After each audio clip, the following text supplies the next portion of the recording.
So the idea that the Shekhinah, God's revealed presence, is in exile in this world.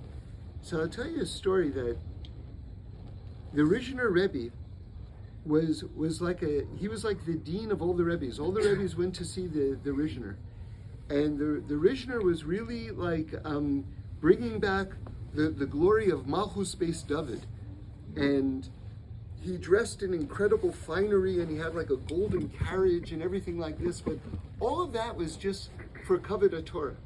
They say that he had like gold shoes, but that there were no bottoms on his shoes. And that when he'd walk through the snow, sometimes you'd see a trail of blood on the snow because there were no bottoms. Because the only reason why he was wearing them was that people should feel proud to be Jewish. Amazing. Like the level that he was at.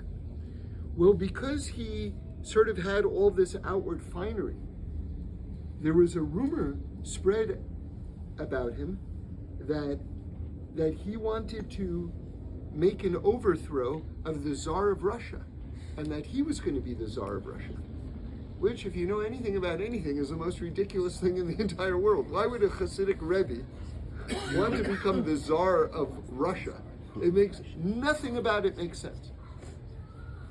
But this rumor got out there, and the Tsar at the time, I don't know if any of the Tsars were ever popular, ever, but this particular Tsar, right, was not popular. And I heard from Reb Shlomo that one time the RUZHINER Rebbe was traveling, and all of the townspeople came out at night, and they stood on the side of the road with lit candles as a way of like honoring him and showing their reverence for his holiness, you know?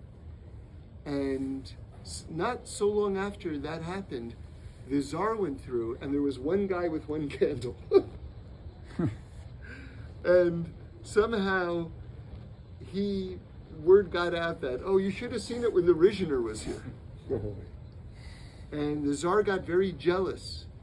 And I'm sure there were other factors as well, but they threw the RUZHINER in prison, a very dark, dank Russian dungeon. And finally, the RUZHINER was able to get out of there at some point. I'm not sure exactly how, but they let him out at some point. But here's the point of everything that I'm telling you. He said, my biggest concern my entire time that I was in prison was that I had brought the Shekhinah into this place with me. And I just felt so horrible that I had brought the Shekhinah down to this horrible level of exile.